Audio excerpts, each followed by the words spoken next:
etubeka enche bia na mbro bia ka kire o se koko akuafo esu o makoton koko sika ni ho ye ntuo muka nurses esu o makatua emaye teachers esu o makatua emaye eno ana nsem na koduru Twene Jonas eno se his excellency to the Ghana scan ye dey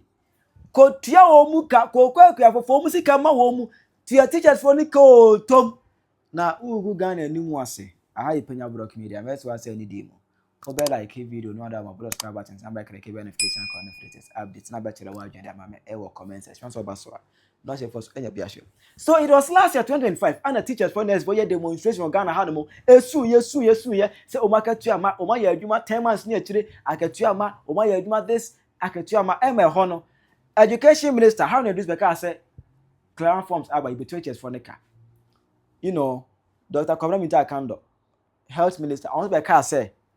clearance forms aba ibe two nurses for neka ema akire din from there this will be akase bi then ka say eya no kresi be tu bika wusua saja no kre akatua bi ama hweama ema almost aba back to the internet wusua almost 2026 almost almost threat nationwide strike any ade I say enye fedi ago na be kai so a koko akuafo so esu ese omu koko ko crash for ko ton last year ni mu ebesi ne omu ko crash for kai for sika mai abainin for sika mai se mfentu akoko ka entinye ni taze eni che koko akuafo ka am say koko adwuma no aye bibia wa be something which is there kire say ye be self promote galamsey because sem ni koko beko na ye ntua meka dia ene one akotongo da kai kotongo dia just can ntua go de okoton yetua eti indirectly they are coming to promote galamsey tamunimu a if you are not paying the cocoa farmers you are telling them to offer their land to galamseyers in that time no indirectly you are coming to project galamsey you are coming to promote it eno ana Twene Jonas abe blaste na nsem kan de busia ani so anu ohyepa we ani nchiremu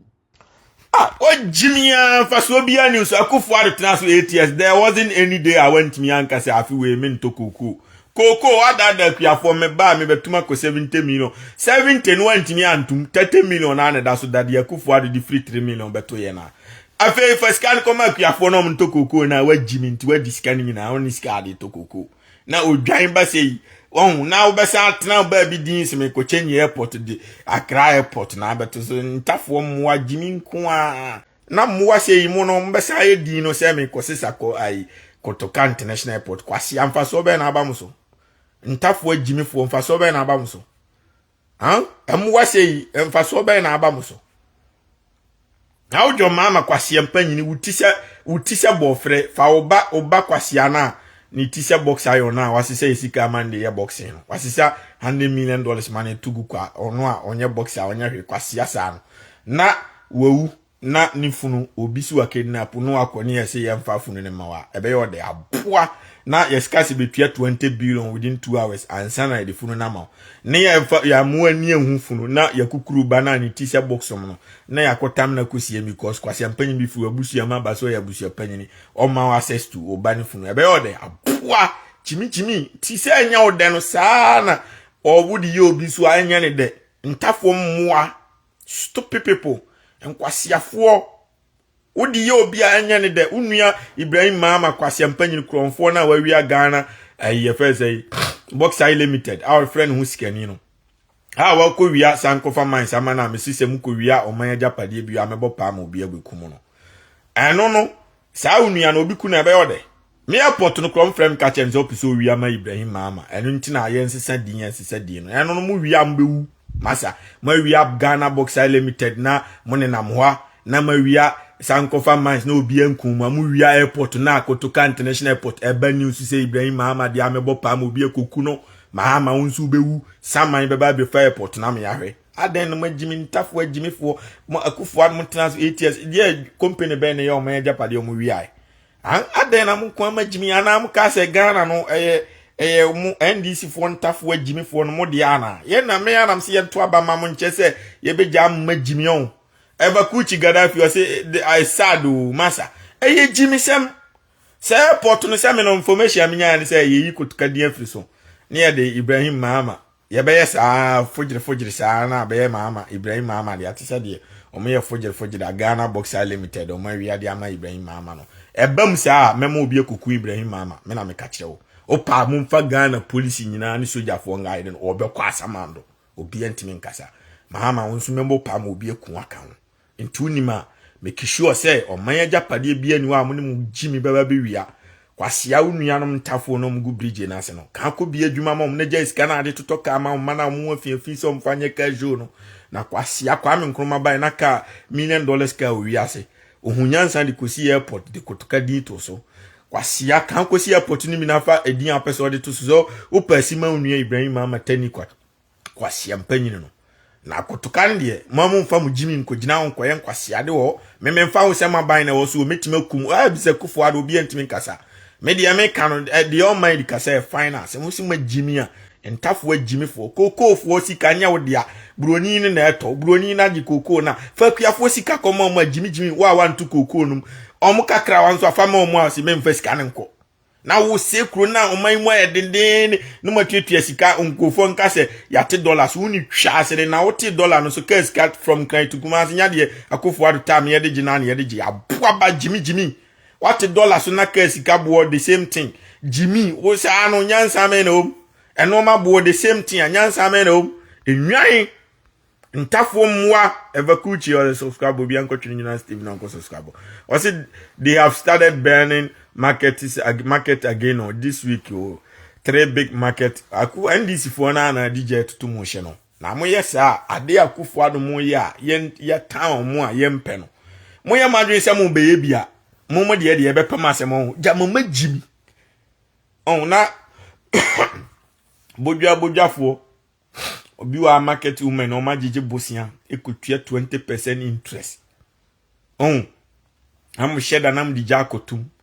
fire service for no so ye from mom because abana na sheda she market no ni nyina sa normal mu nyae ade na bibini nku edi ni yonko abro obakrom a obi eboaboa no chada kwase ampanyi nye no call landing broni atime kukuru $14.9 million de amano odi nanu ne koe oye bibini se broni tan ti said odi kwase abetena na broni tan bibini broni ACC bibini anka in the first place go on first scan show some odi ma me say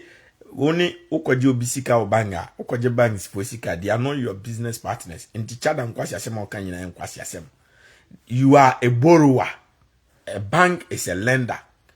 and the bank and the borrower, which is a lender and a borrower. Lender near a bank, na borrower near wa kwajebosiano. The relationship between one bank and me kon makutua bank for one sika. You are paying the principal and interest, which means that you fail class obetua penalties at the home. Your friend late fee. You are not a business partners. Business partner ne say me no mi nyina disika kura adiem ne ehwesa adie ne be nti ye make profit aye nyina ya didi ye make loss aye nyina ya boka bank oji omusika de ode koye no o run at loss enye omasem and na o run at profit enye omasem omo de an say they want their money back and sa chada kro no sema ono scammer onim se Ghana fo Woagyimi nti obetwa ntro enti sa bank is a lender. They have no relationship in any borrower be business. Obeji sika na om the answer men anti adwuma so agije om sika. So when tua om do be court, she said you om the chada na court no. Enti unima kako wi obi foforo na ye sika kotua. Nyasa om be chi watum. They have no time to joke. Om have foul e de wako. So what I say enti with that being said, let's get into it. Enti me catch John Mahama say, "Wo, wabano, wadwin ya say Woagyimi nti wo de court system wo ya kromfo nti be Jimmy a. Lumba no matimi akuni free a. Sankofa mines mawia black voter mawia ni free a. By Ghana Boxer Limited mawia ni free a. Kotoka mu ntimi wia, mu wia mu mienu be kwa asamando. Enti mo mfanhye mu trim. Me o mo catch them say mu pese mu wia kotoka. Me bibi o me catch them. Ema Ibrahim Mahama Jimmy no na kwase Ibrahim Mahama no kwa na Ghana ni onu kwa na enipa enti Jimmy enti mo de moye mwa de manya wia no e de fa so be na abaso ama Ghana fo mu wia en kwa mu nuanom tafo mu da so kaya yo muguo ntafo nkoa na ministers ntafo nkoa na MPs ntafo nkoa ne go ene ntinam kromfo obre mfaso bia mam so jimi me hu ye wawi ade wawi o man sika nyina fabo a ukromfo nya fe na mde kototo ka na otimi no na otoni $100,000 ade be chi na amni new type aba na atwam obeton $20,000 because I depreciate. Nobody want the old version, everybody want the brand new. What I say, it's a waste of money. What I mean, I buy cars because I have a lot of money and I work so hard for my money. So, and I'm different. But say, oh no, ye here, ya to a bad mount, says, I'm jemfin from 8 years until I come on we. A bansia, ya to a bama mona less than a year, no, I got $500,000 car, no, $600 now, when be car, quite when be a teacher for car, dear pianess for car, when you mun to your car. A queer for cram to your mocha. Says Cano, as he said, you can know the chamacron, 40 grad damn, na Jimmy waiting for so ben also. Obisi stop the lights, only charge rate, opa snap on in zoo. Nabody I say, in tough one way, NDC for by, or much me could teacher for any nurse for, and I queer for cuckoo, or much metriaka, or the cuckoo sicabo. Cacobo dias ya fan toa, but who do ya na the madasi? Said your mamma could queer for any car. In Zuanim Kume. We are to your video now for sending me maybe be post to a boaba said your mama teacher for any nurse forecast. Nurse for no quasi and penny no cobo mono raffles and one quasi and freedom fighter and this in Yabuano. Or no makoto S class amano. S class in this canity meto it me to your nurse for now or cobo mono it me to your card the next 15 years. S class back could be a cost over $200,000. What I say, the cheapest S class, I mean, Google and China, Mercedes S class, normal, not the quasia or the video I told John Mahama, see me S class, oh, John Mahama, not oh, church the Ghana for a bus. I'll be any said John Mahama near Knamai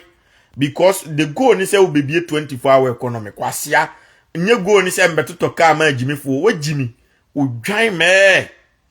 huh? S class. Intimate coffee and this for moi. Ube coffee entry level of Mercedes S class any and mamu her price no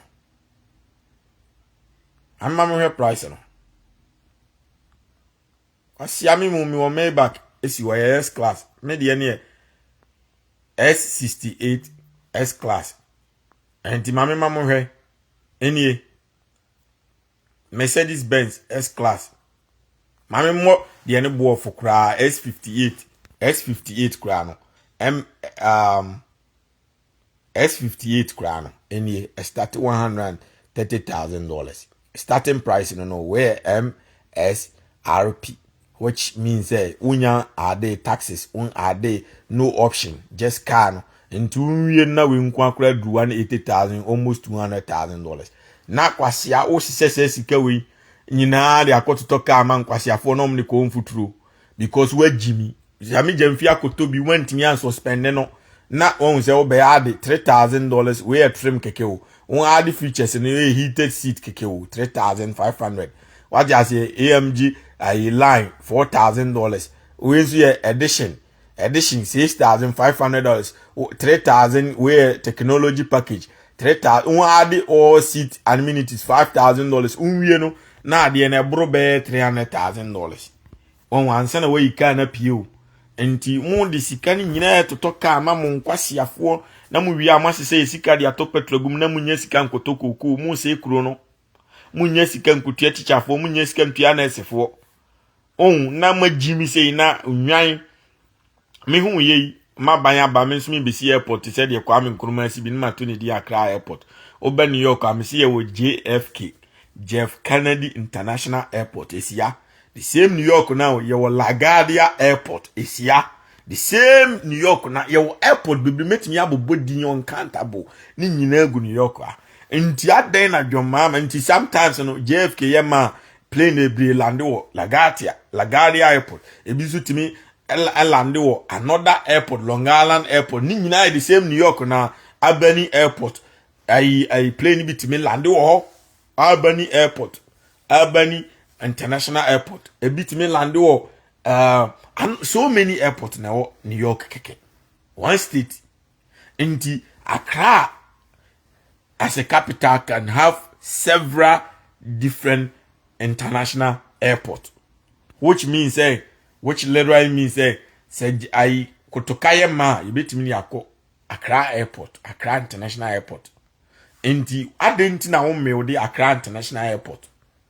Now di Jimmy ametna say ye nananoma kotokamo Kwame Nkrumah mo ma build ade ato wodi omdi ato so no. Woagyimi fo abra se atem kura ne enwo wo se kwase ampanyi ma wi ase. Woagyimi fo no omum na aba be sise dinde edin fofra beto so na kwasea. What is the purpose em omu si ye? Omu si dia live legacy. Odwan ise wo John Mahama na ntwie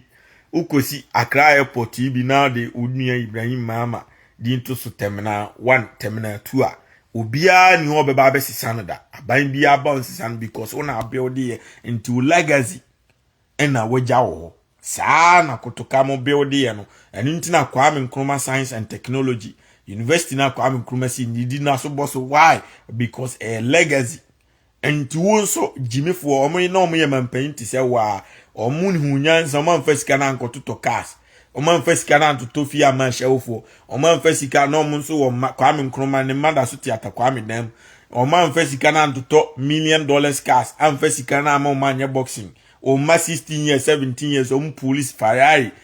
Bentley J-Wagon ewo cash woni Ibrahim Mahama nkwasiafo mu yenu montafo mai 16 17 years omunya adwuma owi ase da enti se sika na moa mawia isika de toto cars momo no because remember 8 years ago Akufo-Addo also na mo ho afiamfi mo ne mo mantafo ni nyina ne nam kran ho mo ntimi antoka ba akokura Toyota Camry kura mo ntimi anto bia me cash show off enno ya munya isika na mo betua teacher for kan na mo decide se mo se sika no kwa enti se sika na mo se no betimi ne yakosi airport ni bi na mo de mo ntafo di na boboso what ase se manhu ne sa na mo di mo Jimmy ade be chi na mo be kill mo ownership of kotoka mebo pa mo bi akudwo mama ni nua Ibrahim Mahama obi antime nkasa sojafo no mo guide mo na me mo musika mo makumu we nye kuo mekuma free ase ankasa because we criminals what I say already mo timi atena ase ama odoburo ni mo kulumba instead of mbe chi nipa na to mo no mo di Jimmy sen ye adwuma mom na saa no nkwase aban be na mo chichire ne saa no obi de hia wu what I say na abanya Woagyimi wo be fafunu na ye I investigation na nipokum nipa ni akwa investigation akoche no na family member abeto se ni nua no ye ku no o try se ko sievu no dobro ni ampene am sievu no enu nti ena kofa court se mbae no se nya de se lumba ne frɛ se mo megye na anko obi aniwa na obe na adwe kra be koso se o mo na share ku no lumba ne frɛ ebo mama ne so apam odobro ni na odobro ni manyina anya ne ma meanwhile wow di adanse lumba na agina baabia kase ne yere akosi ase wo ontimi ni ne bone da no oba Ghana no was spine problem ofri Germany ba no obi was spine problem a low sperm count e chese ontimi nwo wi ase ti odobro ni ma na ye ho amoma what ase ye ho amoma e de ntino mkoku lumba e de ntina mosi lumba antro wela muku ni wi mu ne mu Jimmy kofa ababa jama kronfo begina o se lumba ye real na ne real mo se mo obi ahunifo no enti real na emu enti lumba se mo obi ahunifo no e ba se a Accra court say lumba anya real na still muntimi nkochi baba jama still muntimi nkochi baba jama kronfo no ene fa atemu akronfo am si lumba real enti lumba real enti Ghana ban say lumba anya real la real be mu na kire say lumba say yenye nifunu say no na nyina ntafo mwai egu Ghana ontime nche obia makulumba free saa na memo obia ku Ibrahim Mahama free tumuni ma mamu ntwase mbe wi airport no timunfa mu Jimmy man na okotoka na okotoka International Airport Accra etu si said no e di Accra Airport be hye wa Accra ni nyina totology Jimmy kotoka International Airport Accra opa Google sisi a di Accra ne beba tu ye denya Accra ne tareto hey even opese obuku flight kra eye ACC Accra na eba uko website bia Accra ntimo sa be ya de totology na de no nipa ne buku live flight no na Accra ne da ho airport ne da ho na why confused because eye kotoka International Airport Accra me mabuku flight akọ Ghana akọ enti me said ye sitie enti mesremo enya we enti ne to abama mu ye to abama mu say akufo adu Woagyimi omu mi adwuma mamabunu nye omu wie school a omu tifie kom de mabunu adwuma ni oman mu enti mu mabie adwuma ama okra do kwase abetran se obebie 24-hour economy enti eno ne ye hwe ani mu se mu bebie anya ade a ewo ho dada ye nananom ma ye si wo ena mu besise din wati ase Woagyimi ade no eye kotoka ene da ho John Mahama kwase mpanyini yewu kwati mu nsuo nyina na kotoka international airport ye o maame kwase aba wo ba wi ase na eye kotoka anya ho fin wo na ade Gyimi besisa bibia mpen kwase ade wo ho ade ni Gyimi no mpanifo ye nya mu Gyimi nko a oba America de da ho dara na no a na wo ho unsi ye bibia o mu ye bi na aka wo no mu didin fofra to so Trump buy osi ballroom wakosi na de e wo White House wati ase anya se ono no dada na wo ho no no kosisa di atoso no si ballroom kra no amfa ni di atoso or the White House ballroom na atoso wati ase enti ade no nka se me kosisa White House di na in Yellow House because omo nananom na si ni sa ye ni White House enti ye dan na aban bi abana de ye nananom ye history no opeso sisa no na sa na de no manya film mo di Gyimi de start o akwa abaso ni yeyi akwa aba free o yeyi akwa aba free akofa Japanese kasa gafo nipa 2x4 tinkan omuka ni emfa Japanese kasa meto ye cruise na sa no we are throwing our identity away ni akotka obi kasa na sa ni nyansa men wo sa ankwasi ade wem adan na monko amabanya Gyimi sa the Ghanaian supposed to be Ghanaian. We cannot throw our culture away and go and copy somebody's culture. It doesn't supposed to be that way. And Tisamuya sa next time I didn't see about recommended 10 years old man and Penyah. Woagyimi comment section. I Penyah Block Media. Accra.